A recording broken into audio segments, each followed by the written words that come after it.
Santiago বার্নাব্যুর আলোয় রবিবার রাতটা ছিল স্প্যানিশ ফুটবলের সবচেয়ে বড় মঞ্চ এল ক্লাসিকো। তীব্র প্রতিদ্বন্দ্বিতা, তপ্ত আবহ আর ইতিহাসের ভারে নুয়ে পড়া দুই দলের মুখোমুখি লড়াই। কিন্তু খেলার মাঠের বাইরে এক অন্যরকম নাটক চলছিল। রিয়েল বার্সা দ্বন্দ্ব, তীব্র কথা কাটাকাটি, হাতাহাতি ছাড়াও রিয়েল মাদ্রিদের সাইড লাইনে তাপমাত্রার 12 মিটার হাই হয়েছে অনেক। শুধু প্রতিপক্ষই নয়, রিয়েলের নিজের ঘরেই ছড়িয়েছে উত্তাপ, আর সেটা ঘিরে ভিনিসিয়াস জুনিয়র ও কোচ জাবি আলোনসো। হ্যাঁ, ঠিকই শুনেছেন, স্প্যানিশ মিডিয়া এখন সরগরম এই শীতল যুদ্ধ নিয়ে। বলা হচ্ছে আলোনসো নাকি ভিনির মুড বুঝে ফেলেছেন, আর ভিনিও বুঝে গেছেন আলোনসোর ভালোবাসা পাওয়ার লড়াইটায় তিনি হেরে গেছেন। আলোনসো ভিনিকে বোঝে না, নাকি উল্টোটা? রিয়েল মাদ্রিদে আলোনসোর আগমন ছিল নতুন শৃঙ্খলার প্রতীক। কড়া ট্রেনিং রুটিন, স্পষ্ট ট্যাকটিক্যাল স্ট্রাকচার আর প্রতিটি খেলোয়াড়ের কাছ থেকে নিখুঁত পেশাদারিত্বের দাবি। কিন্তু ভিনিসিয়াস, সবই ঠিক আছে, খেলা, অনুশীলন, তবে মাঠেও নিয়ে আসে অতিরিক্ত আবেগের আগ্নেয়গিরি। কখনো চোখে মুখে ক্ষোভ, কখনো রেফারির দিকে তর্জনী। বিপক্ষ দলের সাথে তো আছেই এসব। আলোনসোর অধীনে এসব অনেকটাই কমে গেলেও আলোনসো এসব মোটেও ভালোবাসেন না। তিনি হিসেবে ফুটবলই ভালোবাসেন, যেখানে ড্রামা কম, পজিশনাল ডিসিপ্লিন বেশি।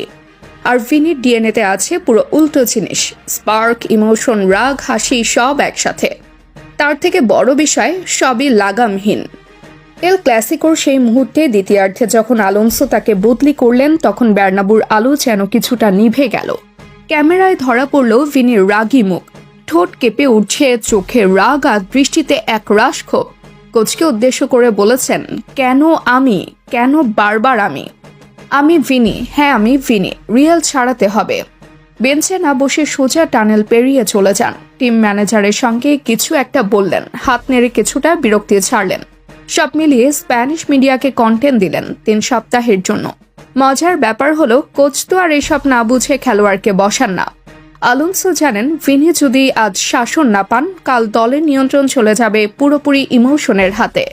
আর রিয়েল মাদ্রিদ কোনো থিয়েটার না, এটা একটা সাম্রাজ্য। এখানে ড্রামার চেয়ে ডিসিপ্লিন বেশি দামি। ভিনির ফুটবলিং প্রতিভা নিয়ে প্রশ্ন নেই। ও একা ম্যাচ ঘুরিয়ে দিতে পারে, একা দর্শক মাতিয়ে দিতে পারে, একা রিয়েলের আক্রমণকে বাঁচিয়ে রাখতে পারে। কিন্তু সমস্যাটা হচ্ছে, ওর মনটা এখনো সান্তোসের সেই কিশোরটায় আটকে আছে। গোল না হলে মুখ ভার, বদলি হলে রাগ, প্রতিপক্ষ তাকালেই ঝগড়া। সবকিছু যেন একটু বেশি মি ভার্সেস ওয়ার্ল্ড টাইপ। এখন প্রশ্ন উঠেছে, এত বড় ক্লাবের ভেতরেও কি তাকে কেউ শান্ত করতে পারছে না? স্প্যানিশ সংবাদ মাধ্যম বলছে, ভিনি এখন চিন্তা করছেন ভবিষ্যৎ